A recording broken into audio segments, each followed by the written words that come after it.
Bonjour à toutes et à tous, nouvelle vidéo sur Bazette cette fois. Donc son skill, pour une fois il est bon, 50 Hz et 100% de flinch raise. Alors par contre il est pas fiable au niveau de la flinch raise, puisque l'effet va durer 8 secondes et le CT du skill est de 12 secondes. Donc il sera pas permanent. Pour l'art, on a 20% de résistance physique augmentée pour toute la team et 30% de stats supplémentaires. C'est pas forcément hyper utile avec son rôle, mais ça peut être utile en cas d'urgence. Pour son true art, il va réduire la raise haut de 80% et il va réduire le CD de ses devs de moitié. Je vais revenir là-dessus plus tard parce qu'il y a quand même des choses à dire sur ça. Le super art, 250% de damage up, 100% accuracy up, effet doublé pendant l'arts d'un boss. Bon, même sans la partie conditionnelle, ça reste un très bon super art. La condition peut être un peu compliquée à remplir sur les quêtes modernes, puisque souvent les boss vont avoir des iframes pendant leur art, mais sinon, ça reste un très bon super art, 250% de damage up et 100% d'accuracy augmenté, c'est quand même pas rien. Pour ses passifs, elle va avoir 50 arts au début de la quête, c'est utile pour un DPS, surtout un DPS comme elle qui peut servir en nuke. Elle a aussi 20% d'évasion augmentée, ça sert pas à grand chose.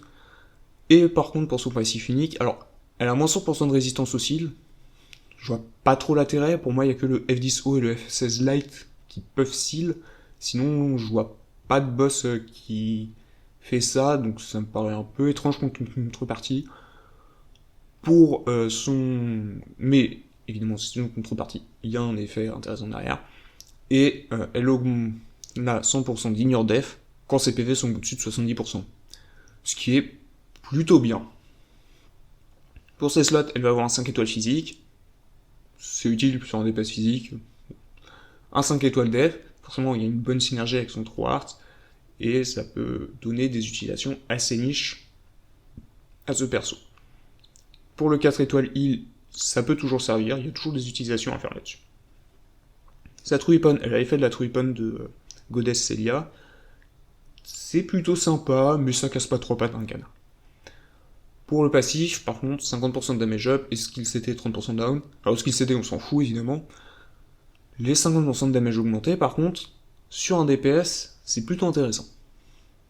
Bon, j'ai commencé du coup par parler de son true art.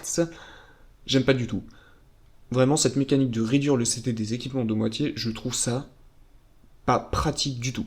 Si on veut maintenir un def en permanence, en fait, du coup, on va se retrouver à devoir spammer ce true art en boucle, et du coup, le perso ne sert plus qu'à ça.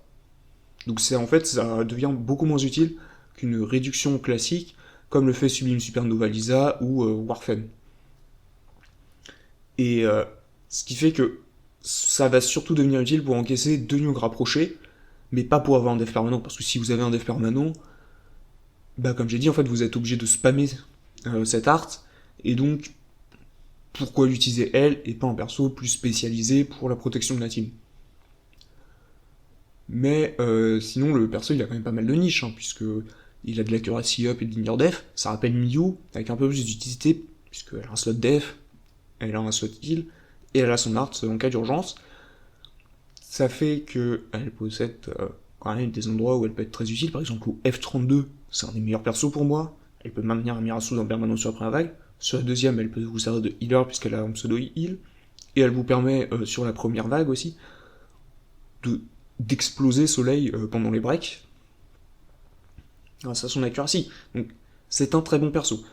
Il y a d'autres effets, il y a d'autres endroits de niche, cette fois on va plutôt jouer sur l'effet de son super art. Je pense par exemple au crest de Fredal, où on peut utiliser son super art pour déclencher l'art à 70% je crois, et comme ça son accuracy passe à 200%, et en fait elle passe à travers toutes les virages de Fredal, ou sur B3 en crest, où là il commence directement le combat avec un art, donc elle arrive, elle a 500% de damage up, elle l'explose.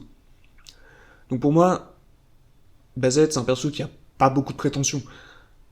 Elle vise à remplir des niches, elle fonctionne très très bien dans ses niches, elle est très fun à jouer, mais elle est pas essentielle. Mais si elle est fun à jouer, c'est le principal.